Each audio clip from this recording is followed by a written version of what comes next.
Bueno, seguimos analizando la masacre en Francia. Hoy hemos escuchado a la voz de los musulmanes en Navarra. Ellos defendían su libro sagrado, el Corán. Dicen que no se habla de guerra, sino de paz en este libro. Bueno, son una serie de cuestiones que queremos abordar ahora en nuestra tertulia, tanto la religión musulmana como las causas que han podido generar el odio, ¿no?, del yihadismo más radical contra Europa, contra Francia, las detenciones que se han producido en Bélgica y también en Alemania. Toda esta serie de cuestiones las vamos a analizar con ayuda de Fermín Ciaurriz, de Guillermo Lorea y de Jesús Hernández. ¿Qué tal, Fermín? Buenas tardes. Buenas tardes. Gracias por acompañarnos, Gracias a Fermín. vosotros. Gracias también, Guillermo Lorea. ¿Qué tal? Bienvenido. Buenas tardes. Me hallados, un saludo a todos. Muchas gracias. Y Jesús Hernández. ¿Qué tal, Jesús? Hola, buenas tardes. Encantado de estar aquí y de hablar de este tema. Decía yo hace unos instantes, ¿no?, cuando estábamos escuchando los diferentes mensajes publicitarios, que había que ver la última hora antes de entrar a la tertulia. Entre las últimas noticias está la detención de varias personas en un pueblo de Alemania, lugar que bien conoce Jesús, ¿no? Sí, porque he vivido en esa misma ciudad, Alstorf, al lado de Aquisgrán, donde parece ser que han cogido a 5 personas que pueden estar conectadas con los atentados de París. Acaban de darlo en la noticia de Alemania y he estado oyendo precisamente antes de venir aquí. Bueno, hay datos también que nos sorprenden, ¿no? El auge del yihadismo en Bélgica, este país es el cuarto de la Unión Europea con más detenciones, ¿no? Bueno, países como Bélgica, Francia, Alemania, en el punto de mira en este sentido, ¿no, Fermín? Sí. Hombre, tienen núcleos muy importantes de inmigrantes en ese sentido y de gente que, bueno, pues proviene de la cultura musulmana y Bélgica concretamente pues ha sido un país de acogida muy importante dentro de la Unión Europea, y yo creo que las dificultades para la integración en la cultura europea, en la cultura belga en ese caso, como ha sido también la cultura francesa, de algunos de los que llevan ya muchos años ahí, porque son incluso segundas generaciones, la pobreza que también une a toda esta cuestión, pues una parte importante de las causas, pues hace que efectivamente Bélgica tenga un núcleo importante de yihadismo. Yo creo que se ha dicho ya desde hace mucho tiempo, quiero decir que eso no ha sido una novedad ahora, y parece ser que estas personas o estos elementos que han provocado esta masacre pues venían de Bélgica y ya estaban viviendo ahí desde hace años, y por tanto, bueno, pues es un país que ha tenido y sigue teniendo esa problemática muy importante. La educación es una de las claves, nos decían dos de las mujeres de la comunidad musulmana que nos han acompañado, ¿no? ¿Es así, Guillermo? ¿Lo ves así? No sé, porque no he visto la entrevista previa, a qué se estaban refiriendo exactamente, si se referían a la educación en los colegios y se referían a la educación aquí en Occidente, o se referían a la educación religiosa que pueden dar los imanes. Porque, claro, la educación es fundamental, pero habrá que ver, y no dudo que hay un Islam pacífico, un Islam que no defiende, bueno, pues que defiende ciertos valores que serían compatibles con nosotros, pero que hay una grandísima parte del Islam que sigue la literalidad del Corán, que no solamente habla de paz, porque habla de guerra santa, habla de los infieles, dice que pues hasta que no nos convirtamos tenemos que ser quemados, y no hay que olvidar que el Islam significa sumisión, y quieren que todos acaben en sumisión con respecto a su única, religión, que es la única y verdadera. Por lo tanto, contestando a tu pregunta, la educación es fundamental.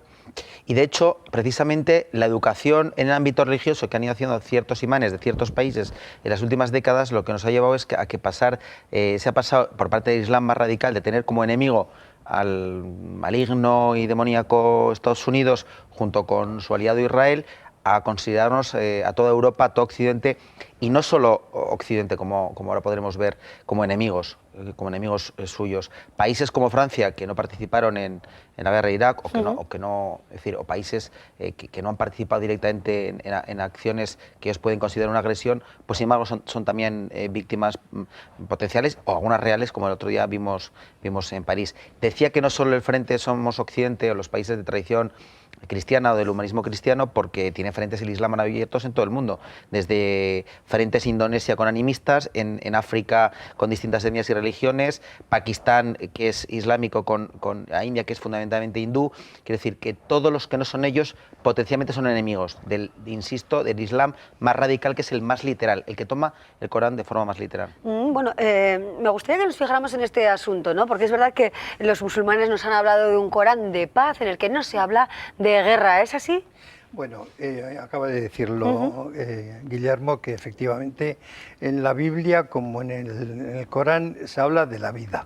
Y la vida está hecha de todo este tipo de cuestiones de paz, de guerra, de conflictos y de problemas de las personas y de los pueblos. Por tanto, querer justificar una cosa o la otra por las Sagradas Escrituras, yo creo que es una manera de hacerlo. Tenemos que ver cuáles son los conflictos que tenemos ahora, y tú preguntabas si la educación podía ser una solución. Yo creo que aquí como tantos otros conflictos que también hemos vivido aquí, el problema de la identidad es un problema muy grave.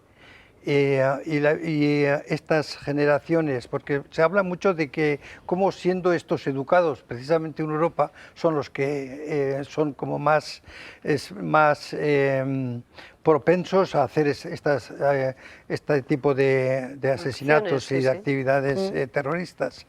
Y yo creo que la explicación es múltiple, no solamente una cosa, pero hay que hablar también del tema de las identidades que están muy deterioradas en estos colectivos, ya sea por exclusión social, ya sea porque no han podido realizar sus propias creencias de la manera que ellos querían conveniente o les han transmitido sus padres, sus abuelos, etcétera.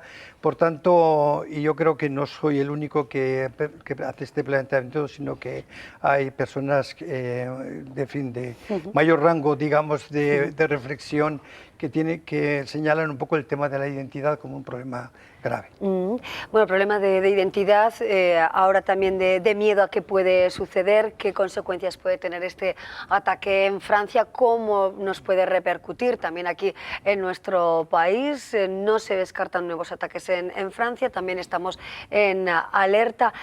¿Qué va a pasar, ¿no? ¿Cuál es el futuro? Tenemos también ese doble ataque militar, ahora Rusia se suma a Francia en el ataque a Raqqa, la cuna del Estado Islámico. ¿Qué futuro tenemos por delante, Fermín? Hombre, yo creo que es, desde luego, muy imprevisible. Yo no alcanzo a saber cuál puede ser el futuro, y mucho menos a corto plazo. A mí me parece que, evidentemente, siendo los responsables únicos y los que han realizado estos atentados y los que están detrás de ellos, y que merecen la absoluta condena, lo que no podemos obviar es que desde nuestro lado, y hablo de nuestro lado, pues del occidente en donde nosotros vivimos, se han cometido errores de bulto, pero errores de mucha importancia y de mucha trascendencia, que ahora quizá hagan más difícil la solución. Es decir, yo creo que las decisiones que se han ido tomando a lo largo de estos últimos años, tanto en Irak como en Siria, antes en Afganistán, como en Libia, etcétera, han ido creando unas situaciones que no eran las mismas hace 10 o 12 años. Y tratar ahora de solventar el tema de este Estado, entre comillas, islámico, diciendo hoy que a mí esas cosas me llaman la atención y en alguna forma me dejan perplejo, que se ha empezado a bombardear a los 1000 no sé cuántos camiones que sacaban petróleo de estos donde se están financiando esta gente, pero vamos a ver, si lo están sacando desde hace 6 meses o un año. Es decir, han esperado que ocurra esto para no dejar sacar el petróleo, para que no se puedan financiar por esa vía. Han estado esperando ahora para que digan que parte de esos monumentos históricos que han ido quitando del medio, que los han vendido a museos, etcétera, o que han ocurrido cosas que ahora en este momento se pueden pretender que son difíciles de entender. Es decir, y a mí me parece que se están haciendo cosas, se han hecho cosas que ahora no tienen sentido. Y evidentemente la unidad de todo este mundo occidental es importante, pero no tenemos que obviar que la solución no sé si es seguir bombardeando este tipo de sitios, de países o de zonas en las que hay un auténtico descalabro. A mí me parece que tiene que haber también una lucha importantísima por entender que cosas que están ocurriendo allá se han tratado desde Occidente y ahora también con Rusia en medio, pues muy mal. Es decir, yo me llamo también la atención cuando los únicos que están dando la cara enfrente de estas islamistas en esa zona, pues están siendo o han sido hasta ahora prácticamente los kurdos.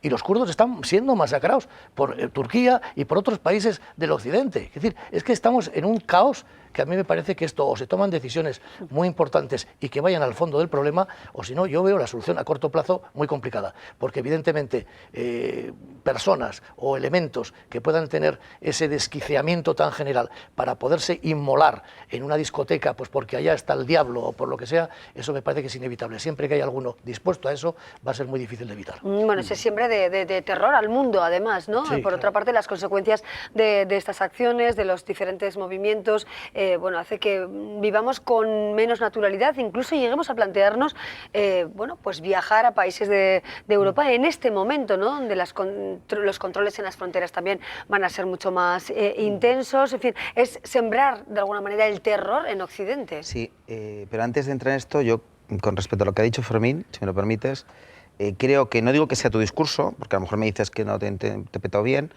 pero de algunas de las palabras de tu discurso podría caber o entenderse, o algunos lo utilizan como una victimización de los verdugos, y no digo que tú lo estés haciendo, pero ese discurso lo estamos oyendo sobre todo en algunas zonas de la izquierda más radical de este país, que no lo oímos en otros ámbitos, es decir, cuando Israel bombardea a Palestina como respuesta a algunos atentados, nadie dice de este ámbito de la izquierda algo habrán hecho los palestinos para que les bombardeen, sino condenan directamente el atentado, como en otros ámbitos, o sea, como en otros momentos.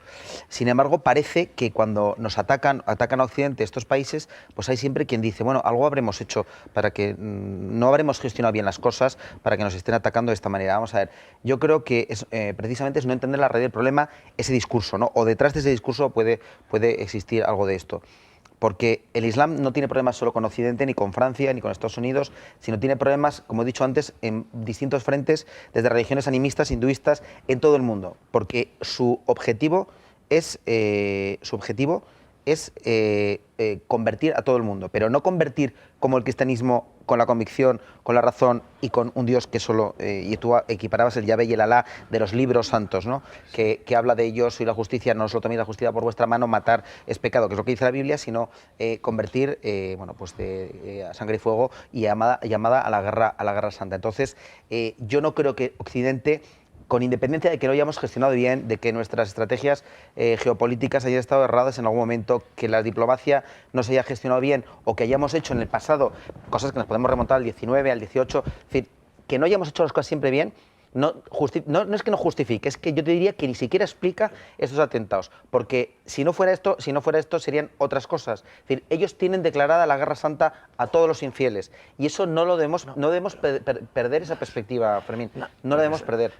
Pero yo no he estado diciendo que justifique absolutamente nada. No digo que lo hayas dicho. Yo lo que estoy diciendo es que se han hecho las cosas muy mal y que no se puede hablar del Islam en ese sentido generalista que haces. Yo creo que hay una parte, porque en este momento islamistas, no sé, son 1.200 millones que hay en el mundo, pues unos cuantos, y sobre todo todos los que viven en esa zona, están padeciendo este problema igual o más que nosotros. Sí, es decir, hay 400 millones que se consideran islamismo radical. Bueno, pero de todas maneras, también hay eso no puede quien ha escrito mucho sobre el supuesto o llamado Islam moderado, y digamos su silencio en ocasiones o su falta de acción frente al islamismo radical. Y al final hay que decir hasta qué punto, yo no digo que lo sea, es una reflexión que debemos hacer, hasta qué punto puede ser corresponsable por su inacción, como ha ocurrido, es decir, nosotros podemos criticar lo que hicieron los nazis en la Segunda Guerra Mundial y no decir que todos los alemanes eran culpables, y desde luego no eran en el mismo grado, pero había muchos alemanes que a lo largo de la guerra fueron descubriendo horrores que no sabían o que no querían saber o que miraban para otro lado. Y es la famosa frase de cuando los buenos no hacen nada, cuando los malos están actuando y los buenos no hacen nada, pues acaban siendo responsables de esto. Jesús. Yo, respecto a tu reflexión o tu pregunta, yo me niego en rotundo a vivir con miedo. Porque es lo último que nos puede pasar, y que dejemos de ir a los sitios y dejemos de viajar y cosas de ese tipo. La vida nunca ha sido fácil. Y siempre ha sido muy compleja, y ahora también. Todo lo que acaba de mencionar Fermín y lo que acaba de mencionar Guillermo hace referencia a una complejidad muy grande. En las reflexiones que yo he hecho acerca de algunos de estos temas, enfoco el asunto desde el punto de vista cultural. Y las culturas necesitan limitarse y delimitarse unas de otras. Y eso conlleva en sí mismo un potencial conflictivo muy grande. Y por tanto, tenemos que acostumbrarnos primero a que hay culturas diversas, formas distintas de ver la vida, y que eso lleva en sí mismo ya, digamos, una impronta de conflicto. La cuestión es cómo gestionamos y aprendemos a gestionar los conflictos que surgen. Y esta es una cuestión que también abordo en un artículo, que es muy importante, sobre todo el saber cada uno en qué posición está. Porque yo oigo discursos de comprensión, de no comprensión, de lo nuestro es mejor, lo otro es malo, etcétera, que son formas de diferenciarse unos de otros. Y a veces, como eso es muy complejo, se hace como si todos fuéramos iguales, y no es correcto. Eso es lo que te iba a decir, Jesús. Tenemos que tomar el relativismo antropológico que ha caído en ese error, porque no todas las culturas, evidentemente, tienen formas diversas de ver la vida, pero no podemos todas ponerse en el mismo lugar, porque curiosamente, justamente en la cultura de ámbito cristiano, donde las de humanismo cristiano, nuestra cultura, la occidental, es donde nacieron los derechos humanos, donde la mujer ha alcanzado mayores cotas de libertad, donde más protección tiene en la infancia, etcétera, etcétera, etcétera. Pero y eso no es baladí, eso nace en un contexto muy concreto cultural. Guillermo, pero eso mismo lleva también en sí la impronta de que los otros son peores, que son menores y que son, ¿sabes? No, y eso Jesús, sí que... Jesús, no es que sean peores, pero en Occidente, en esta tradición cultural que ha permitido y ha desarrollado valores como la libertad y que a medio del humanismo cristiano no han nacido espontáneamente, caben que se construyan mezquitas y que respetemos otras religiones en tanto que sean compatibles con nuestra forma de vida, y sin embargo nosotros no podamos construir iglesias y a los cristianos de Egipto, de África, en Asia, se les esté machacando continuamente porque no se acepta el que puedan querer algo distinto. Y eso es decir, yo no es cuestionarle, llamarle peor o mejor, tú llámale como quieras, pero hay que afirmar categóricamente que son radicalmente distintos. Hay que diferenciar, y sabiendo que tanto unos como otros pretenden defender lo suyo. Y ese es el punto de partida. Y no que nosotros somos mejores que los otros. Porque incluso estos días... nosotros no la pidamos mujeres. Nosotros no negamos la educación a la mujer. Por eso tendremos que hablar de derechos. Protegemos la infancia. Pero tendremos que hablar entonces de derechos y de derechos humanos. ¿Y dónde han nacido? ¿Y en qué cultura han nacido los derechos humanos? Los derechos humanos en muchos humanismo cristiano. En muchos sitios, porque Gandhi no es precisamente un ejemplo de cristianismo, Gandhi. Y él siguió un camino digamos, de paz y un camino... Pero eso no son derechos humanos, es otra cosa. ¿Cómo que no? No es lo mismo. Pues estaba luchando por su pueblo, cuidado, y por la libertad de su pueblo. Estamos abundando de alguna manera en las diferencias entre... Está en relación con tu pregunta anterior sobre el miedo, es decir, lo que tenemos que tener claro, y el que no lo tenga claro no sabe lo que está ocurriendo, es que estamos en guerra. Que la guerra es distinta, la guerra a lo largo de la historia ha ido cambiando, la Guerra Fría se le llamó Guerra Fría con el tiempo, pero no había una declaración, hace mucho que las guerras no tienen declaración de guerra, pero por lo menos tenían más o menos localizados las frentes. Efectivamente, es a lo que voy, es un nuevo tipo de guerra donde no son declaradas, y es más, y la novedad de esta, porque la Guerra Fría tampoco había sido expresamente declarada, la novedad es que es el terreno donde se desarrollan las guerras, y ahora tenemos, no se sabe dónde está el enemigo porque está mezclado, entonces los tenemos fuera de nuestras fronteras y dentro, y no se sabe hasta dónde llega y cuántas naciones ocupa, incluso puede ser enemigo cosas que no son naciones. El Estado Islámico es un Estado de una nación, lo es, no lo es, es decir, es más complejo. La pregunta es también, ¿no?, cómo responder y ganar. Se hacía hoy esa pregunta precisamente un columnista, ¿no?, de uno de los diarios nacionales. ¿Con esta respuesta militar es la respuesta adecuada para ganar al Estado Islámico? ¿Aniquilarlo es la solución definitiva? A mí me parece que esa respuesta se ha utilizado en otras ocasiones, se utilizó en Afganistán, en otros sitios, y bueno, yo creo que no ha sido la solución. Yo no soy contrario a que se puedan tomar medidas, yo entiendo a los franceses cuál es la situación en este momento, lo que pasa es que también me niego a utilizar términos que los hemos acuñado con una característica y un concepto concreto, como es el término guerra, para luego querer decir que esto es guerra, pero no es guerra, pero es una guerra distinta, tal. Vamos a hablar de términos concretos. Esto es un ataque clarísimo de una parte importante, o menos importante, pero desde luego muy apoyada y con muchos medios, de unas gentes que se han sentido absolutamente, yo no les, en absoluto les puedo defender, sino todo lo contrario, es decir, que hay que dejar primero, y mucho más siempre ahora, la condena absoluta a todo lo que han hecho. Ahora, yo lo que sí digo es después que la reacción que hemos tenido en Occidente y la reacción que se ha tenido hasta ahora no ayuda absolutamente a que esto vaya a menos. Al contrario, está yendo a más, y eso es lo que a mí me preocupa, que si seguimos por el mismo camino, el problema se acrecentará. ¿No consideras que hay una guerra? Es decir, es que la terminología... ¿Consideras que que la Guerra Fría era guerra? Porque sus escenarios se jugaban en escenarios como Vietnam, Camboya... Pero Guillermo, podríamos utilizar muchos conceptos, guerra del... Corea... Yo he vivido en esa que llamas tú Guerra Fría, la he vivido yo muy cerca porque vivía en Alemania y ahí vienen algunos aspectos políticos que se conocen menos, pero que fueron muy importantes en su tiempo. Hombre, la Guerra Fría fue una guerra, no sé en qué sentido, pero de todas maneras no había bombazos. Y hay una diferencia fundamental. Pero tampoco, pero Estados Unidos no tuvo un frente abierto directo con la URSS. Los escenarios eran Vietnam, Camboya, Corea, y era apoyos a gobiernos comunistas o no comunistas para que no se desarrollara o no el comunismo, pero se le llamaba guerra. Bueno, lo vamos a dejar ahí, ¿no? No nos vamos a retrotraer ahora. Las realidades son distintas y podemos decir si es guerra o no es guerra y discutir cuál es el sentido amplio, pero tenemos que entender que la realidad, llámale guerra o no lo llames guerra, pero tenemos que entender que la realidad es muy compleja, pero que hay un riesgo continuado y que va increciendo, que va en aumento. Bueno, ahí lo dejamos, ahí lo dejamos. Una palabra, si hablamos de guerra ya sabemos lo que significa. Y si hablamos de otra manera de gestionar los conflictos, quizá entre la diplomacia también de por medio. ¿La diplomacia con quién? ¿Con el Estado Islámico? Con cada imán de cada país. En torno a esos estados, que hay un montón de países. El problema, que bueno, lo vamos a dejar aquí porque ya no tenemos tiempo para más. Lo dejamos aquí. No solo con estados, el Estado Islámico no es un estado. Veremos a ver, ¿no? Cómo se va solucionando esta situación. No hay embajadores del Estado Islámico acreditados. ¿Qué novedades suceden en Occidente? Y esperemos, bueno, pues que los ataques queden desafortunadamente ya en lo que hemos conocido y no sigan avanzando. Veremos a ver. Fermín Ciaurriz, muchísimas gracias por acompañarnos. Gracias a Jesús Hernández, Guillermo Lorea, por ofrecernos algunas pistas, ideas diferentes, además de la situación que estamos viviendo. Una pausa y seguimos.